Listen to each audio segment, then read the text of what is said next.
अगर आपने प्रधानमंत्री आवास योजना के अंतर्गत अपने घर के लिए आवेदन किया है तो यह जानकारी आपके जीवन में एक बड़ा बदलाव ला सकती है। सरकार की ओर से जो ताजा अपडेट सामने आया है वह लाखों परिवारों के लिए राहत का कारण बन सकता है, लेकिन इसके साथ ही कई लोगों के लिए यह खबर चिंता का विषय भी बन गई है। जब वर्ष 2025 की शुरुआत हुई थी तब देश भर से करोड़ों लोगों ने इस योजना के अंतर्गत आवेदन किया था। हर व्यक्ति के मन में यह उम्मीद थी कि अब उसे भी एक पक्का घर मिलेगा, ऐसा घर जो उसका अपना होगा, जिसमें उसकी संतानों को स्थायी छत मिलेगी और वर्षों की कठिनाइयों के बाद एक स्थिर जीवन की शुरुआत होगी। लेकिन हाल ही में जारी सरकारी रिपोर्ट ने इन उम्मीदों को बड़ा झटका दिया है। रिपोर्ट के अनुसार हर एक आवेदन को मंजूरी नहीं मिल सकेगी, बल्कि लाखों आवेदन खारिज कर दिए जाएंगे। सरकारी आंकड़ों के अनुसार इस बार लगभग 2 करोड़ 50 लाख लोगों ने आवेदन किया था, लेकिन इनमें से करीब 75 लाख आवेदन या तो अधूरे पाए गए या फिर पात्रता के मानकों पर खरे नहीं उतरे। इसका अर्थ यह है कि हर 3 आवेदकों में से एक का फॉर्म स्वीकार नहीं हुआ। यह आंकड़ा अपने आप में बहुत बड़ा है और इससे यह स्पष्ट होता है कि प्रक्रिया कितनी कठोर और सख्त है। अब सवाल उठता है कि इतने बड़े पैमाने पर आवेदन क्यों खारिज हो रहे हैं? सरकार ने जो कारण बताए हैं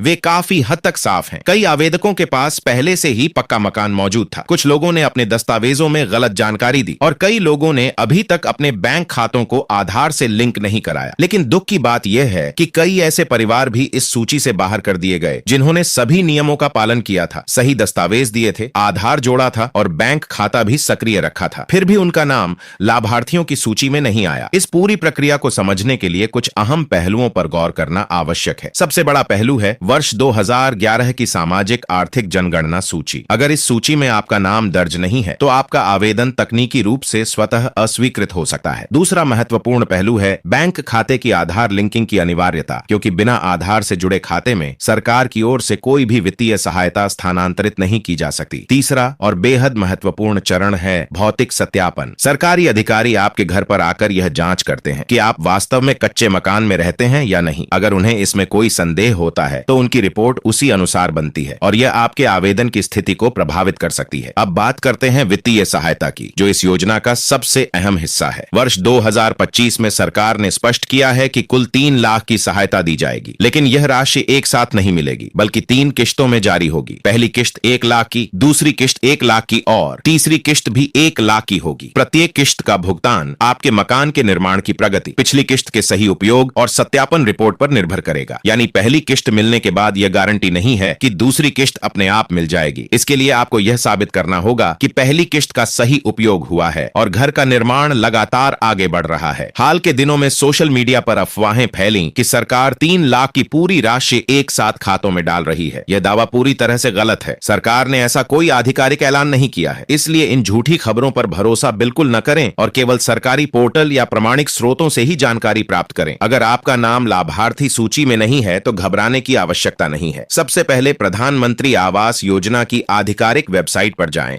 और अपने आधार नंबर की मदद से स्थिति जांचें। अगर लिखा है कि मंजूरी की प्रतीक्षा में है तो धैर्य रखें और अगली सूची का इंतजार करें। लेकिन अगर अस्वीकृत लिखा है तो तुरंत अपने क्षेत्र की पंचायत, नगर निगम या शहरी निकाय में जाकर शिकायत दर्ज करें। इसके साथ ही सरकार ने एक नया ऑनलाइन पोर्टल भी शुरू किया है, जहां आप अपनी शिकायत दर्ज कर सकते हैं, पुराने दस्तावेज अपलोड कर सकते हैं और पुनः आवेदन कर सकते हैं। ये उन लोगों के लिए राहत का अवसर है जो किसी कारणवश पहले वंचित रह गए थे। सबसे महत्वपूर्ण बात यह याद रखें कि प्रधानमंत्री आवास योजना में आवेदन पूरी तरह से निःशुल्क है। अगर कोई संस्था, एजेंट या व्यक्ति आपसे पैसे की मांग करता है तो वह आपको धोखा देने की कोशिश कर रहा है। ऐसे लोगों को एक पैसा भी न दें और तुरंत इसकी सूचना संबंधित अधिकारियों तक पहुंचाएं। यह योजना केवल गरीबों और जरूरतमंदों के लिए बनाई गई है, अमीरों या बिचौलियों के लिए नहीं। अपने आवेदन की स्थिति समय समय पर जांचते रहना बेहद जरूरी है। कई बार लोग यह मान लेते हैं कि उनका आवेदन सही है, लेकिन असलियत में वह पहले ही अस्वीकृत हो चुका होता है और उन्हें इसकी जानकारी नहीं होती। अगर आपने अपना मोबाइल नंबर बदल लिया है या पुराना नंबर बंद हो गया है तो नया नंबर तुरंत अपडेट कराएं, ताकि ओटीपी, बैंक से जुड़ी सूचनाएं